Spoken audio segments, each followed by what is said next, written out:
Okay, great. So welcome to today's FLA On Demand session called Online But Not Forgotten, Reconnecting with Community Through Collections. This session is going to be talking with two different public libraries in the state of Florida about how they engage their communities with their digital and special collections, and how and to give you guys some practical tips on how your library can do this as well. So our speakers today are going to be Stephanie Marie Garcia. She is a librarian and archivist overseeing special collections and archives for the Miami-Dade Public Library System. Her background has included working with artists, building exhibits, and research-based historical narratives. She's most focused on how archives and libraries can help produce better connections among underrepresented communities of all ages. And we also have Jessica Miller. She is a librarian employed at the Tampa Hillsborough Public Library for over a decade. She's worked as a special collections librarian with the Florida History and Genealogy Library, the Robert W. Saunders Senior Public Library's African American History and Genealogy Collection, and the Tampa Bay History Center's Witt Research Center. In her current role as Content DM Administrator, she coordinates with librarians who curate unique, localized collections across diverse neighborhoods within Hillsborough County for the library's digital collections. And I will be your moderator today. I am Kayla Zayas-Ruiz, and I am the Sunshine State Digital Network Coordinator at Florida State University. And I work with cultural heritage organizations across the state of Florida to share their collections more broadly with the Digital Public Library of America, as well as helping to prepare them, help to train and prepare them to share their collections more broadly with the public.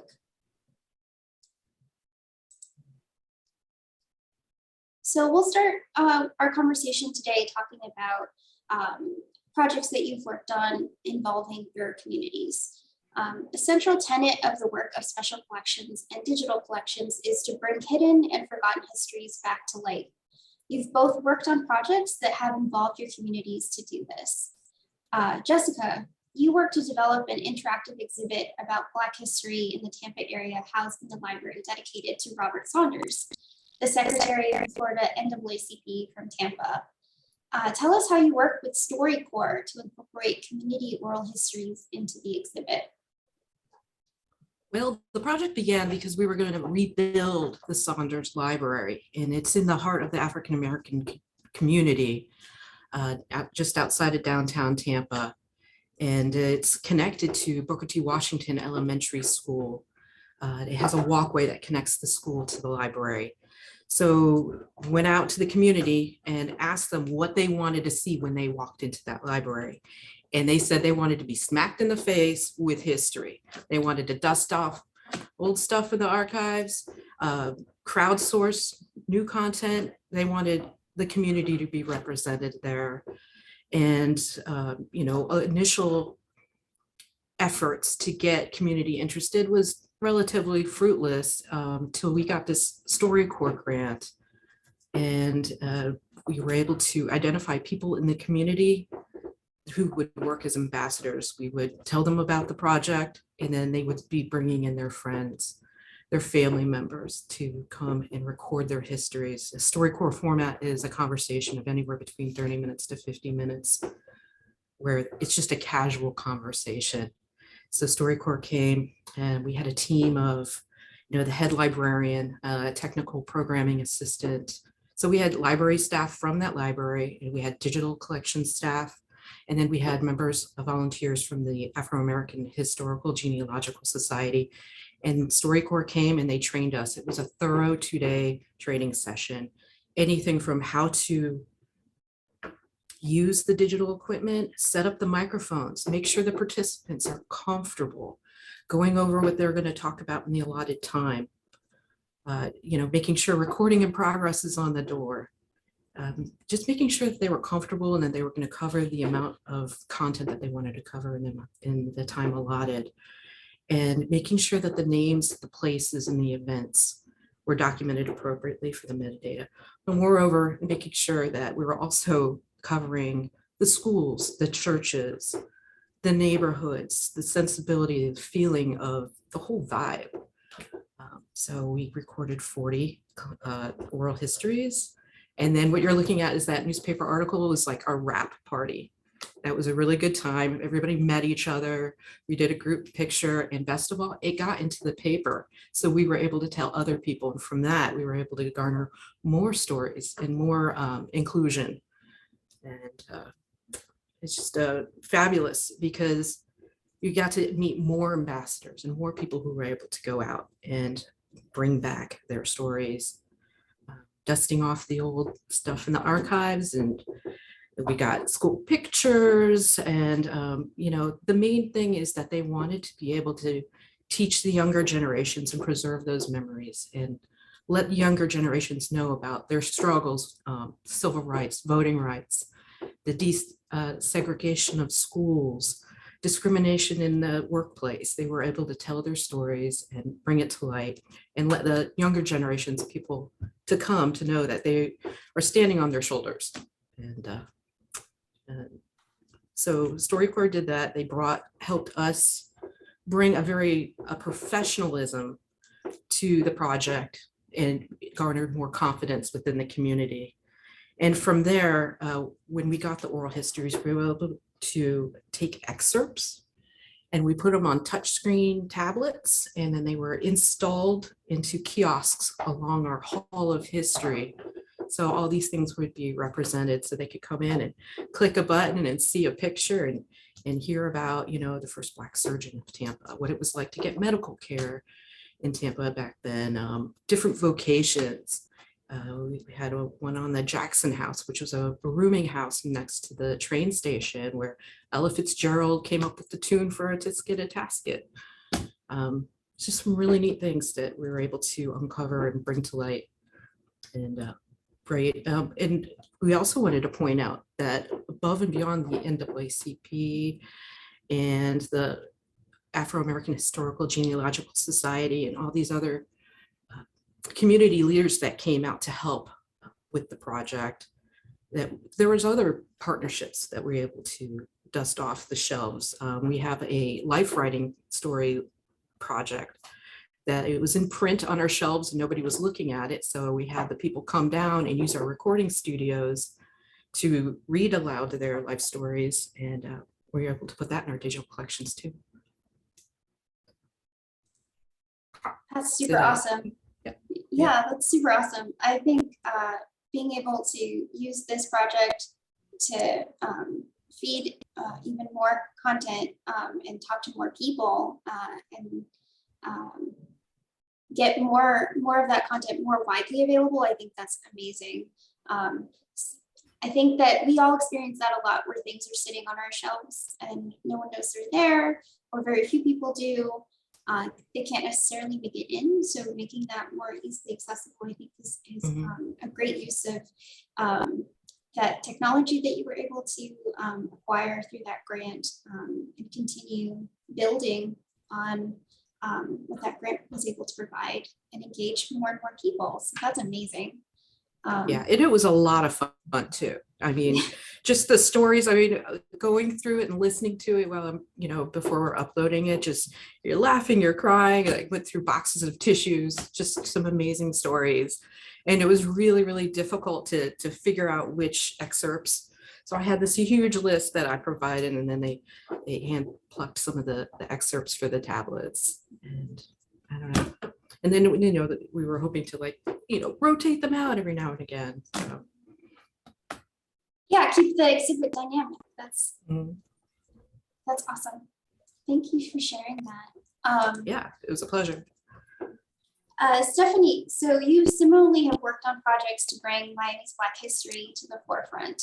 Can you tell us how you have formed partnerships with organizations to promote these collections and how the public has engaged with them? Sure. So with this program, Voices from Florida, this began once we started doing programs again, but we're still in the height of COVID. And we found that doing virtual programs with what we could do at the time, and we're able to feature our digital collections as resources, and made sure that those items were connecting the dots for those that were unable to come into the library. Fortunately, once we were able to do in-person programming again, it gave us this great opportunity where the program had been received a Florida Humanities speaker grant. Once that was finished, we had gained some momentum and really wanted to talk about some other issues with local historians. So the ways in which we were able to form those partnerships initially were a few different ways, but one was researchers that were coming in to look at our Florida collection and inquire about other items that might have not been on the public floor, but might have been behind the scenes in the vault, or they might have not been familiar with our digital collections. This photograph that's featured on the left in our flyer is from our Romer collection, which I'll get to talk about a little further, but it's just a very large collection that helps narrate parts of the history of Miami from 1920 to 1950 predominantly. And so when I found this Instagram account, so researchers, and then the other that happened was that we had, of course, all of us were on a lot of more social media than I think we would have necessarily been on because of lockdown, and came across this incredible Instagram account called Black Miami-Dade, who I later found out is founded and maintained by a writer, archivist, historian named Nadege Green. And Nadege has been doing incredible work with her own independent research. And we've been fortunate enough to work with her in part and invited her to do a presentation based on the research that she had been doing. And so it worked out really beautifully that we did have a photograph to help synopsize this, because in our collections, we're still working on making sure that the Black community and other less represented groups are demonstrated and showcased within the public library, since the library should be representing the communities that it serves. So we think the other great part about this engagement was with a previous presentation that we had, we were able to talk about early Miami and the Black community that helped establish it, the pioneers. And in that unique experience, those researchers had been working on something but had never done it in a presentation style format. They were working on a documentary. And so we were able to work with them and help create a presentation and set up the stage for them to do it in person. And it ended up being so wonderfully received. We ended up doing a virtual program for the attendees that weren't able to come, whether because they were immunocompromised, they were still a little nervous about coming to the library for an in-person. And all of this has sort of allowed for us to engage with the community more. We've received one of our presenters that just did a presentation on Marian Anderson, an opera singer who performed to the first integrated group audience in Miami-Dade, was a presenter. The presenter had been an audience member in an event in June that we had. So I think it's really exciting to be able to be this site for the curious, for those that are wanting to learn more, and for those wanting to share the information that they've received. And very lucky, they all were willing to share at the end of their presentations how they did some of their research, how they were able to engage with the digital collections, with the other resources that we have, and just further advocating for the library and all of the amazing things that are happening there. The other part was engaging with our local schools. So we were able to work with a high school on several occasions, helping them with their own research for school and doing Black history research by coincidence.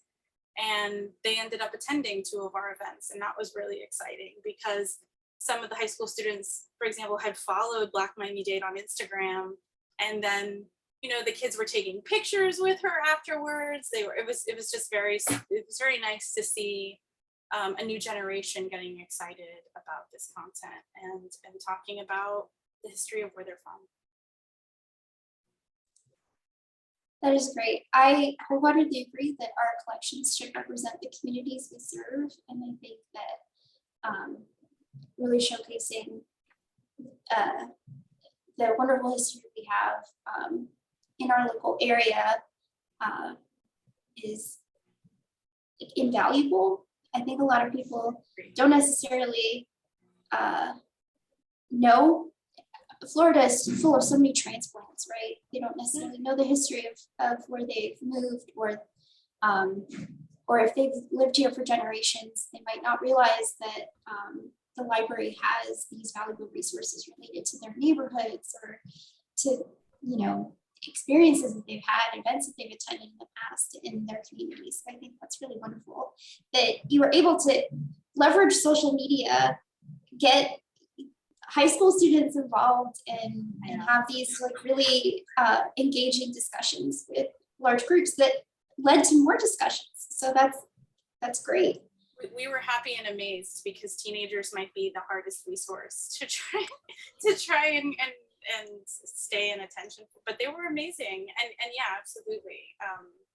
It's been an incredible project. And Nadej was, in her presentation, she was talking about the namesakes of buildings and how they were tracing back to Black women working in the healthcare system. And so there was a lot of talk throughout the presentation. I didn't know who that person was. I didn't know. I thought that, you know, it was just really, really, really great to have that. Yes. Highlighting the people that made an impact in our community that aren't all politicians or wealthy people, I think is really important.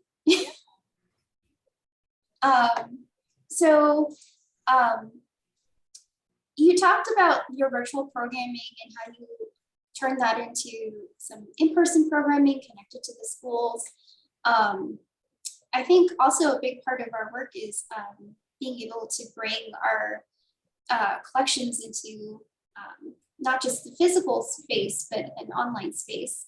And it helps bring it to a broad audience. And Stephanie, you took a digital photo collection, the Romer collection that you all have, and you worked with the Miami airport to bring the collection to an entirely new audience, and a much broader audience in an exhibit at the airport. Can you tell us what went into this project and how this encouraged new audiences to explore this collection and your other collections further? Sure. So the Miami International Airport is a part of Miami-Dade County, and fortunately for us, the person who leads it now had what is a librarian and had worked with us, so she was fully familiar with the Romer collection. The Gleason Waite Romer collection, as I mentioned, oversees the Miami narrative of 1920 to 1950. And contains well over 17,000 photographs. And so in 2017, the digital collections received an LSTA grant to digitize the entirety of that collection. So as of, or was it 2022? What they've been able to do is at this point digitize over 9,000 photographs of that, and it's amazing because on the digital collection site, they've done such an incredible job of doing the metadata, being able to really allow for the collection to be searchable, where as far as physical collections are concerned, we have it's 17,000 photographs. You can't go through that very quickly. So what we had before was a selection of printed photographs that would have been available for exhibition. With COVID, with the challenges of printing photographic prints like the traditional way, it wasn't cost effective to kind of approach it from that angle. And so she contacted us and we suggested approaching it from a digital collection standpoint. We would have high resolution images. We would be able to curate with whatever perspective was in mind, which for them was really focusing on the architecture of Miami and the Art Deco architecture that is so popular, and also give kind of a sneak peek into what it was like to be in Miami during that time. And so we were able to, it was actually it was the easiest exhibition that I've done, I think, from this point, because the labels were already completed. We thought about how to engage the general public that we're going to be able to see this. I mean, Miami International has hundreds of thousands of people going through their terminals every single day. So it was kind of a no-brainer. Yes, we would absolutely love to do this. And how do we get folks to come back and at least explore the digital collections? And so QR codes within our exhibit labels was the easiest and simplest option that was going to really offer just a treasure trove for those that were curious, that wanted to know more. I'm trying to think if there was anything else. As far as for new audiences, this is definitely an approach that we hope to replicate and that we have on some smaller scale for future exhibits. And we haven't entertained the idea of doing this outside of Florida yet, but I think this approach really lends itself to potentially extending this collection internationally. Yeah, that's really amazing. I think I've had some long layovers, and I've enjoyed some exhibits in airports before, but it's always kind of like just ends there. I like that you've connected it to the digital collections and encourage people to explore it further. I think that's a great way to get people interested in what collections you have, and learn more about the history of either the place they're visiting or the place they live. And yeah, and Miami International Airport, the gallery is called Camera Works, and they have regular exhibitions that they're doing, and they're great. And it is definitely something that I could see myself doing during a layover. Also, you know, it's one of those like, oh, what is this? It's all Miami local artists that are being presented. So. That's wonderful. Yeah, I love seeing exhibits at the airport, but it's also, it gets you thinking about where your collections might go that people wouldn't think to look for them, right? So seeing them at an airport or at another local organization that you can partner with to exhibit some of the collections and encourage people to explore. So I think that this is a great, like, kind of out of the box partnership that a lot of people could pursue. That is probably less labor intensive than some other exhibit ideas, especially if your images are already digitized. So, which doesn't make those exhibits are good too. Yes, they are. It's the balance of them both. Yeah. Yeah. So the Romer collection, like you said, it really highlights the development of Southeast Florida during the early and mid 20th century. Similarly, at HCPLC, the Burgett Brothers collections shows the development of the Tampa Bay area. What are some strategies that you've used to promote this collection and help people connect with the history of Tampa Bay? Well, the Burgett Brothers were taking pictures all around Tampa Bay as it developed from the late 1800s through the 1960s, and all over the county and then beyond the county borders. So the photographs are free to the public. They can come in, they see them in the libraries. We have them on display in our 30-some branches. So that's one level of promotion. And we have rotating displays out in the community as well. We go to outreach like we used to go to Train Day and have a massive display. In the airport, we have they've blown up our circuit prints, which are between 4 to 5 feet long. And so you're going down the walkway and you just see this massive life-size picture. They're always on social media. There is a Birgit Brother image that will match just about any event, any season, any neighborhood.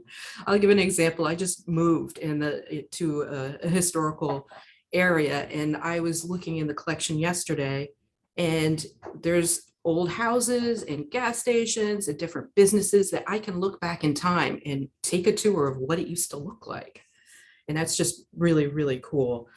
Besides our basic brochure that we have that is everywhere, people can go online and request high resolution images for their own purposes. So there's businesses that use it as wallpaper. That's really cool. I mean, you can go into so many different businesses in Tampa and see Birgit Brothers pictures on the walls. We have a bibliography of local authors that use the images in their books. We've had a poetry book recently published where the poet has aligned it with an image. That was really fun. And we have a photographer that does a then and now, where he takes the picture and like what it was then and what it is now. And that's been very popular.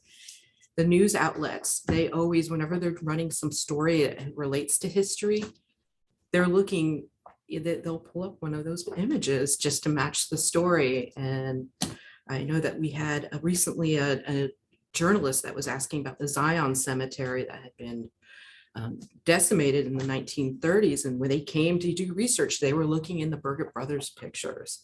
And of course, that went on to the news. You know, they were looking for signs of the cemetery in the backgrounds of the images. But social media is our number one right now. Word of mouth, you know, when they see the images in a business or they come into the libraries, they want to get that. And occasionally people can identify the other people in the images. I had something really cool like that happen. And somebody came into the Saunders Library and they're talking about, I don't know, how they went to some school, Middleton High School it was, and that they were in a theatrical play. And I did a quick search of our collection and I pulled up a scene from their play.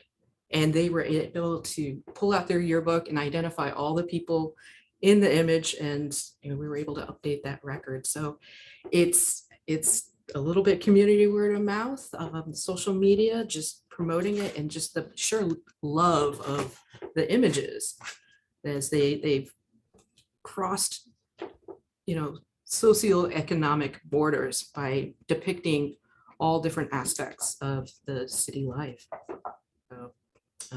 So that's it. That's super cool. Yeah. I always like it when people are like, I know who that is. And you're like, great. Yeah. Yeah, let me know. Yeah. Yeah. Do you know who these people are too? Yeah, I mean, there's galleries downtown that we showcase it. There's community showcases. Those have been really popular downtown. And we do have the Florida Photographic Museum downtown, and every now and again we get to do an exhibit with them too. So that was a partnership that we've done in the past to help get the word out about our digital collection. Awesome. Thank you. Yeah. So I know that you've talked about people coming in and being able to identify people in photos. But I also know that you've had people come in to try to look at some of your collections to help solve some modern day problems. So can you tell me about how your collections have aided in solving some of those and helped community members in your community now? Well, we have a treasure trove that people don't realize we have. We've got, in addition to the 20,000 Birgit Brother pictures, we've got old maps. We have over 100 years of city directories, microfilm, funeral home records, and one perfect customer interaction I'll tell you about. It was just put me over the moon. Was we had a guy come in and he was from up north, and he's like, I only have a couple hours, but I heard that my grandfather had a grocery store in downtown Tampa. So, well, let's just check this out. And so we went to the city directories and we located the address for the grocery store. We went through more city directories, just sampling like every 5 years, every 10 years, and then whittling it down. And we could see at what year did the grocery store move. We were able to use like Google Maps to see what it looks like now. We went to the Sanborn insurance maps and we were able to look at the block of where the grocery store had stood and what was around it. So that was, so first we did the city directories, then we did the Sanborn map so he could get a sense of what the neighborhood looked like. And then we found a picture of the inside of the grocery store in our Burger Brother collection. And as it gets better, relatively better, we were able to find him in our funeral home records to see what his cause of death was, the grandfather that is, and where he was buried. So this guy was able to leave with maps, addresses, a photograph, and some vital records. And we were able to do it under an hour. It was great. So that's what we want to help people do. We want to help them find their people, and we want to get the word out. And not all of this stuff is going to be digitized right away, but just getting it off the shelf and into the people's hands where it belongs. So that was perfect. So That's super cool. It's also amazing you were able to do all of that in less than an hour. Well, a very thorough hour. Yeah. But I was just so excited. I was like, well, I think we have something else over here. Oh yeah, and then we have this over here. And we could even get an obituary. So Amazing. Yeah. Stephanie, did you want to talk about some instances where your collections have helped people today?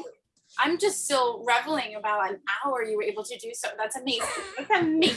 Absolutely. Yeah. I love that collection.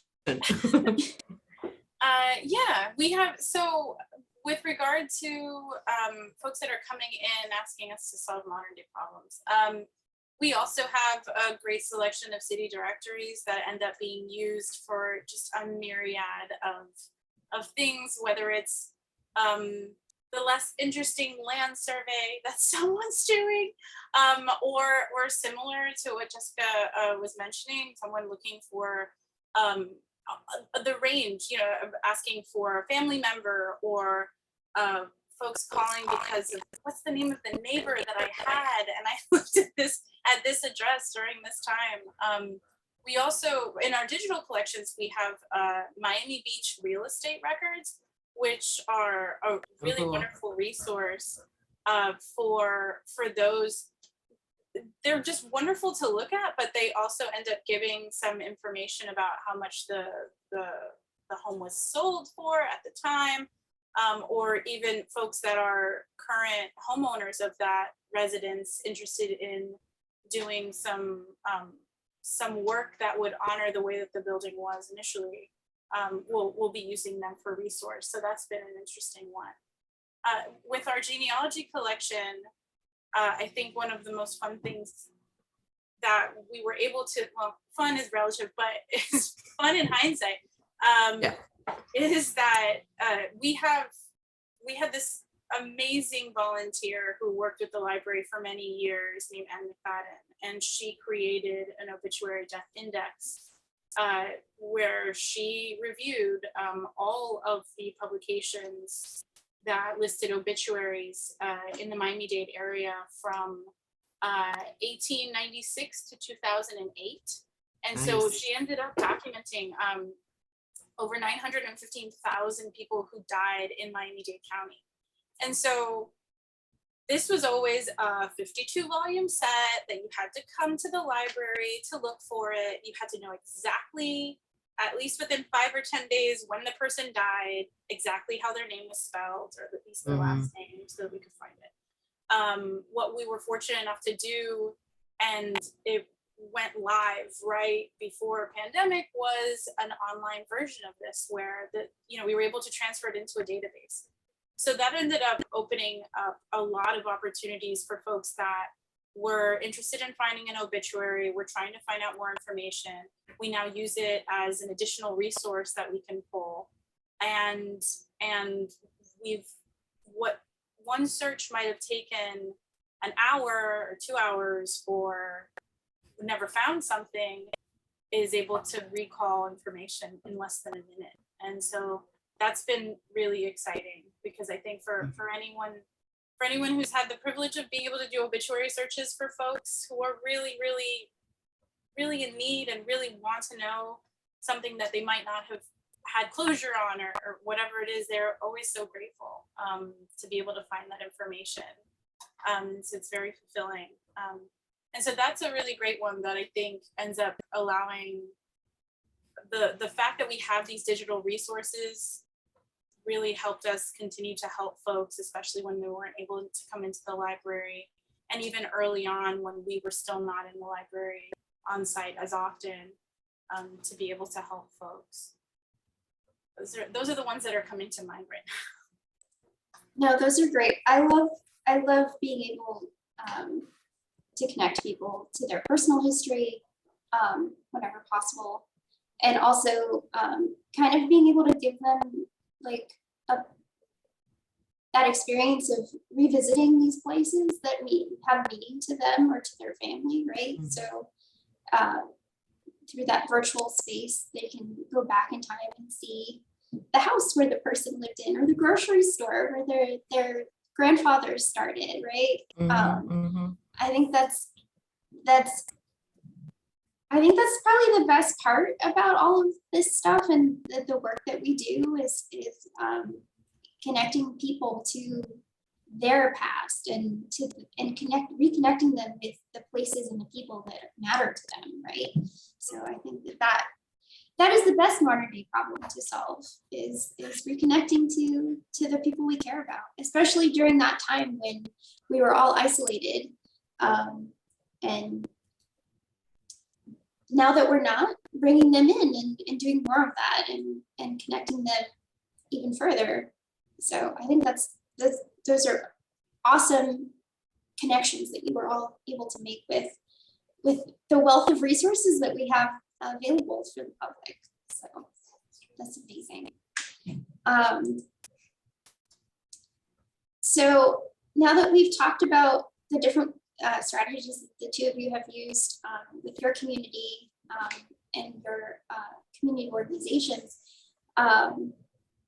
what are some ways that other libraries can develop partnerships and engage their communities to help engage with and expand their digital and special collections? Would you like me to go first? Or yeah, I don't mind. Go for it. Oh, okay, got it. I'm even thinking about Jessica and just the amazing things that you're all doing, and how, outreach is a huge factor. We're certainly doing more of that right now, and yeah, for our special collections department, we work alongside our digital collections, who are a year or two ahead of us, but we've only been in the library's mind, and with the public for 5 years. So for us, being able to do outreaches, being able to let folks know that we have a special collections, that we have digital collections, is such a big factor, because the library produces and helps with so many things. Some folks still are convinced that all we have are books, which is just absolutely not the case. We have tons of resources. And so I think for myself, for our team, we think about attending outside events that are related to the collections that we have, so that we can let folks know, so we can be a face within the community. And I think anytime that I do those, anytime I go to an event and it ends up being found out, or I'm asked if I'm a librarian, there's always somebody going, oh, I have this question, or I've been really meaning to go and ask this, and we just try. And in that moment, it's an opportunity for me to say, oh, well, reach out to me, give me an email, or you can always ask questions to this reference email, and I'm writing it on the back of my business card. and I really certainly feel like there's a lot for us to do, and a lot more good work to accomplish. But these, for us, the Voices from Florida series that we've been doing, we've been making it a consistent effort to make sure that they're always monthly, and they've just started to roll over. There's interest, there's continued interest, and I think the more that we put ourselves out there, letting the community know what it is that we're doing. I am of the mind of, if you build it, they will come. Like more things will happen, and sometimes it's just taking a leap of faith, trying something new or different. That, you know, especially with many of us, programs kind of dropped down for understandable reasons because of the pandemic, and now we're trying to pick them back up. On some level, it almost feels like starting from scratch. And rather than consider that a deterrent, I think it's an opportunity to see things from a new perspective, like using social media, like getting out there when we haven't gotten out there in a while. Yeah, and also just trying our best to foster community investment in the library, and letting them know that we are here to help, and we are civil servants, and as part of being a public librarian, it's just so critical. And it obviously, I'm not shaking anybody, but I feel like I want to shake folks sometimes, being like, the library is here for you. This is why we're here. We're here to provide everything within a public space. Everything is available for you to view. Maybe not in eye shot, because things are being protected, because we can't keep an eye on them constantly. But the public library and public librarians are here to serve patrons and to assist them with whatever research that they're looking for, or curiosity, or anything. So, yeah. Right. I'd like to piggyback on all that. Yeah, we're uniting with partnerships for a common goal. And so you identify people in the community who are leaders, who can introduce you to other people, and have the partnerships formed organically in such a way, in making it more personal too. You know, I look at the partnerships that we have, like we have a partnership that just seemed natural with the City of Tampa Archives. We are a bigger organization, and we have this content DM, and we have this platform, and they get donations all the time, and they're a smaller entity. And they had a donation from Tampa Photo Supply, as well as the Tampa Chamber of Commerce. We were also able to partner with Plan Hillsborough to acquire all their surveys and their reports. And so we're working on publishing that. We've also partnered with that life writing program at the Bloomingdale Library to, you know, help them create their life stories, and not just take them off the shelf, and, you know, bring them to life.